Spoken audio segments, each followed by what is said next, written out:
My 34-year-old self has a sister, Chia, who is 30. She had her wedding 2 years ago. Being adopted, I've always felt a certain distance from her. While she never ill-treated me, she also never truly accepted me as family. She made it clear that she didn't want me at her wedding, which was an exclusive affair for those she considered close. Despite being unrelated by blood, I was hurt but didn't protest and respected her wish by not attending. Since then, our communication has been minimal. She sent me wedding photos, but I didn't respond. When she announced her pregnancy, I offered a simple congratulations and ended the call. The distance grew further when she had her daughter, my niece. Upon her birth, I again offered congratulations, but when pressed about giving expensive gifts and being more involved, I refused. I expressed that if I wasn't welcome at her wedding, I didn't want to be part of her married life or its consequences. This led to a heated argument where I was accused of being a terrible uncle, but I stood my ground. My parents and friends think I'm wrong for not trying to mend the relationship. They know about the wedding snub but believe I should be the better person. Their argument is that she's still my niece and I should overlook past slights. However, I believe in reciprocity and feel that respect and kindness should be mutual.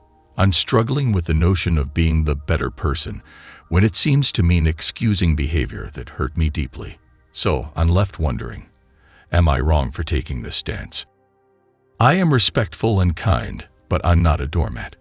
My parents are also at fault for entertaining her disrespectful and prejudiced behavior. Not forcing her to accept me is one thing, but enabling this disrespect is another. They're essentially asking me to be the bigger wallet, not the bigger person, and possibly a babysitter because, according to them, the baby would love to spend time with me. If she keeps pushing it, I could remind her that children are supposed to be wary of strangers and not accept things from them, especially since I'm not considered family. People are often generous with other people's money and time. If I'm not related enough to get an invite to her wedding, then I'm not related enough to be an uncle. She can't have her cake and eat it too. This is a classic case of playing stupid games and winning stupid prizes. I should stay away from her. I have 2 kids, a tween boy and a younger tween girl. My sister-in-law has a service dog, an 18-month-old poodle, who's been with her for about 6 months. During my son's birthday party last week, which was chaotic with 9 children, 3 dogs, a cat, and a runaway rabbit, her service dog couldn't cope. He was overly excited and not paying attention to her. My daughter and her friends greeted him but otherwise left him alone. During a quieter mini-birthday celebration for my son, the dog was still uncontrollable. My sister-in-law had a flare-up, which he ignored, and she had to ask my children to leave the room to calm him down. When they returned, the excitement resumed, and the children, feeling uncomfortable, left to play elsewhere. I expressed my concerns about the dog's behavior, and my sister-in-law got upset, stating that he's a service dog and goes everywhere with her. I pointed out that he didn't seem to be performing his duties effectively, especially since he ignored her during her flare-up and couldn't handle the presence of children. She blamed my daughter for exciting the dog during the previous visit, suggesting he now associates children with playtime. I argued that if her service dog can't ignore children while working, then he's not fulfilling his role. This upset her, and she left, saying she was uncomfortable with my stance. Later, my husband pulled me aside. My husband asked me to apologize for hurting her feelings. I replied that I didn't think an apology was warranted because I wasn't sorry. I meant what I said. He understood but remarked that it was a harsh move not to even try to apologize. She then texted me, explaining that the dog had an issue with a child during training and that she was paying for his retraining. I don't know the specifics, but this made me feel bad. I think she was trying to use my kids to socialize him, and it hasn't worked, making me feel even worse. I haven't responded yet because, while I still stand by what I said, I also feel awful about making her feel insecure. You're right in your assessment. This doesn't seem like a legitimate service dog. They undergo extensive training and are quite expensive. An 18-month-old dog is very young for a service dog, barely out of puppyhood. My husband has 2 Labrador guide dogs, and they weren't ready until they were at least 2 years old. Obtaining a certified service dog involves a lengthy application process, matching with an owner, and significant training and costs, especially for dogs from non-profit organizations. It sounds like she might have just gotten a dog from a breeder. If a dog is so agitated around children that it ignores flare-ups, it needs more training and should stay away from kids for a while. I'm curious whether this dog was sourced from an accredited kennel with certification in training service animals, or if it was just a puppy taken to obedience school. If it's the former, a refund might be in order. If it's the latter, that's a mistake on her part. She should have known better than to bring a dog with issues to a child's birthday party. You simply called it as you saw it. This situation started when my nearly adult male sister, aged 25, cheated on her now ex-boyfriend, also 25. After the breakup, she stole his dog and threatened to put the dog down as revenge. I called her ex when she and our mom were out, told him to come over to pick up his dog, and opened the door for him when she found out what I had done. When I confronted my sister about her actions, she yelled at me in front of our mom, who didn't intervene. She argued that I shouldn't have sided against her because we're family. That's when I snapped and told her, "You stole his pet and were planning to euthanize him. You crazy witch. I don't care that we share DNA. You are a vile, disgusting person, and I'm ashamed to be related to you." Mom quickly chastised me for my language, but I stood by my words. She looked really hurt. While I don't regret snapping at my sister, I wonder if I should have been more cautious with my words to avoid hurting my mom's feelings. So, she cheated on him and still sought revenge because he broke up with her. That's beyond reason. She deserved every word you said. Her actions were appalling. I hope she realizes the gravity of what she nearly did. You are not in the wrong, and your sister indeed behaved deplorably. Your mother, however, should be ashamed for supporting such a plan. Being an accessory to a crime is also a crime. As a mother, I would be appalled if my son used derogatory language toward any woman, including his sister. Even if you disagree with someone, or they have done something wrong, you can express criticism without resorting to slurs. Misogyny is never acceptable and deserves to be corrected. This is a learning moment for a nearly adult young man on how to treat people. He should demonstrate more empathy and understanding. It's baffling that some might suggest empathy for your sister and mom in this situation. It's absurd to empathize with someone who cheats, kidnaps a dog, and plans to end its life due to a breakup.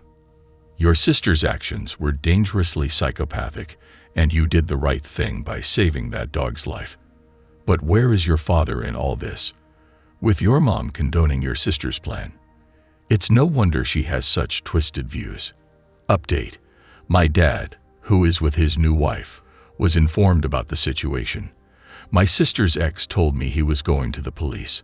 I just spoke with my dad and stepmom, and they've offered me a place to stay. I'm packing my bags right now. I also have a son with a man named Michael. Michael has 2 other children with a woman named Kathleen, and currently, neither of us is in a. I am not currently in a relationship with Michael, and his whereabouts are often unknown because he moves around a lot. Kathleen and I, along with Michael's parents, stay in touch for the sake of the kids. Every month, Michael sends me money through a friend. Given his disdain for Kathleen and her financial struggles, I assumed he wasn't sending her any money. Out of concern that I might appear boastful, I never mentioned the money Michael sent me. Kathleen, believing I had a high-paying job, was surprised to learn from Michael's parents that this wasn't the case. When she discovered Michael was sending me money, she demanded half of it, claiming she was being generous by not asking for 2/3, as she has 2 children with Michael compared to my one. However, giving away half the money would significantly impact my son and me financially. It would necessitate lifestyle changes, including moving, and hinder my ability to save for emergencies or my son's future education. While I sympathize with Kathleen and her children's situation, as a mother, my priority is my son's well-being and future. We all agree that Michael is primarily at fault here, but I'm wondering if I'm also in the wrong. I'm trying to gauge my level of responsibility in this situation, which might affect how I interact with Kathleen going forward. Both Kathleen and I have child support orders. However, Kathleen struggles to enforce hers because Michael gets paid under the table and doesn't have a bank account. The money he gives me is meant for child support, but isn't processed through official channels. You're not the idiot. This issue is entirely between Kathleen and Michael. Even though you're receiving money through a friend of Michael's, which isn't the most stable arrangement, it's still not your responsibility to manage Kathleen's financial issues with him. However, relying on this irregular source of income might be risky, as it could end at any time. There's also the possibility that the friend could be skimming some of the money. Michael's avoidance of formal child support obligations won't benefit him in the long run. Similar to my child support evading ex, he may face significant financial repercussions in the future, including impacts on taxes or Social Security. This avoidance strategy often leads to prolonged financial obligations. My ex hasn't paid any money into Social Security, so he will receive nothing. Then, OP, what happens if you decide to share your child support money with Kathleen, and she manages to get Michael to pay her later, whether willingly or by court order? Is she going to reimburse you for any money you give her? It's unfair to her and her kids if what you've been told is correct, but she has no right to demand a share of your money. She should work on enforcing her child support order and could ask Michael's parents and friends to help her get him to pay her child support, or she could even ask his parents for money, as they are her kids' grandparents. Additionally, what if he's already paying Kathleen, and she's simply lying about it to get some of your money too? There are many uncertainties, and the only real solution is for her to go through the court and let them handle it. Sharing child support between different mothers isn't a standard practice. Her situation is with Michael, and you are not involved in it. Don't give in to scammers and bullies. My nearly adult male oldest sister is 37. Despite being almost 40, she often acts like she's still a teenager. She lives with our parents, is unemployed, and has been living off their money since dropping out of college after one semester. She spends her time hooking up with guys on Tinder, getting upset about being ghosted or led on, and often comes home intoxicated and hungover. She also uses a lot of TikTok lingo that people my age use, like girl's girl, which altogether is a bit cringe and pathetic. I understand that life happens at different paces for different people, but to me, being almost 40, never having worked a day in your life, mooching off your parents for nearly 20 years, and chasing after boys like a teenager is just sad. By that age, many people are settled and stable in their lives. Sure, life happens, but not even trying is odd to me. The other day, she complained about a friend not being a girl's girl because she slept with a guy my sister was interested in, making her feel depressed. This annoyed me, so I told her, "You're not 18, and you haven't been for almost 20 years. You're a grown woman. And at your age, many people have families and careers. Crying about a hookup is sad. You're too old to act this way." She got angry and called me judgmental. I do judge her, but I think it's a valid judgment. Am I the idiot? Not the idiot, but your parents sure are for enabling her for so long. You're right that your sister's behavior is cringe and pathetic.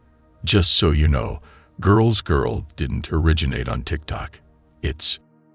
The phrase girl's girl has been around much longer than TikTok, so it seems people your age are actually using what might be considered old people lingo.